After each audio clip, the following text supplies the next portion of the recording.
And so this is why it's going to look different everywhere you go. That's why I said there is no program. So the first thing I would encourage everybody to do is get your 5 or 6 people together who you've labeled as your core team. Everybody get a Seek the Living God and read it together page by page and talk about it as a group. That's what we did. Okay? And we began to discover some very important things. There's the very first thing in the introduction. I want to read to you the first page. These are examples of people who show up on your doorstep and say, I want to become Catholic. Okay? There are 4 seekers that are identified for us in this book. Bill is the first one, was an evangelical Protestant who had read the Bible from cover to cover, and he could quote seemingly unlimited numbers of passages in response to any situation or question he was faced with. His deep spirituality and prayer life led him to seek a deeper experience of faith that he hoped he would find in the Catholic Church. Bill had visited most of the parishes in the diocese, and he had personal conversations with more than 25 priests. That's Bill. Kevin was an ex-convict, and he's a recovering addict. He had prison tattoos up and down both arms. He had been raised in a Catholic family, but he had never been baptized. So when I met him, he had been married to a faithful Catholic woman for 6 years, and he had been going to Mass with her all that time.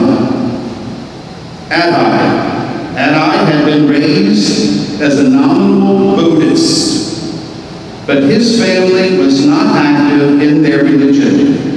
So Adai caused a bit of a problem for the team, RCIA team, because he showed up 3 weeks after the pre-catechumenic class had begun. So there was a lot of discussion and conversation about letting him join the existing group of seekers and try to catch him up or make him wait till next year. Your 4th inquirer is Alice. Alice was not really an inquirer. Alice didn't believe in God and didn't intend to become Catholic. She was engaged to one of our parishioners, and because she was in love with him, she had agreed to get married in our church. So she also would occasionally come to Mass with her fiancé, but she had no intention of signing up for Catholic classes. So at this point, I felt like the guy who was warned about the hazards of drinking. He had been told that vodka over ice would give him kidney failure. Rum and ice would cause him liver failure. And whiskey with ice would give him heart problems. The solution, he was told, was to avoid the ice. That sums up our RCIA programs. We've been treating everybody with ice, right? That's not their problem. So you see, each seeker comes with specific needs. We have pacified ourselves because what do the first night they all come? We go around the room, we let them introduce themselves and tell us a little bit about themselves and where are you coming from, right? That's what we do, right? And how vague is that experience?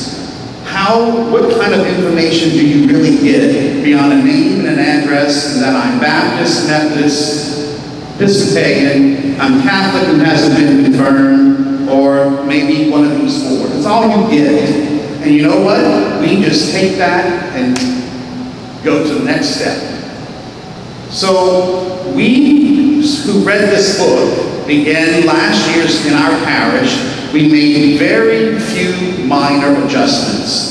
The first adjustment we made was that we began the year personally interviewing each person, and we asked them on one-on-one, what are you looking for?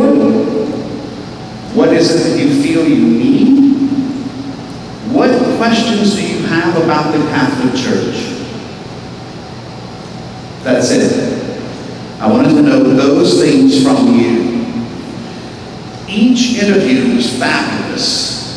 Talked for an hour or so. I did some, Deacon Bill did some. We had some of our 14 members do some, you know, and we pulled all this information together.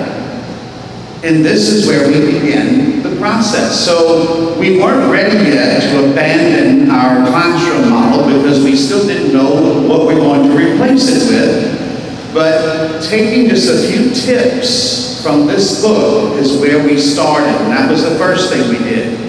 So a lot of the class this year was simply answering their questions.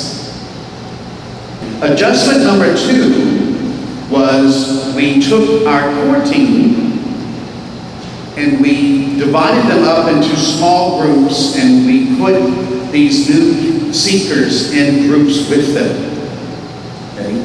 And so they would continue in the small group setting to talk about what they were experiencing in the large group setting.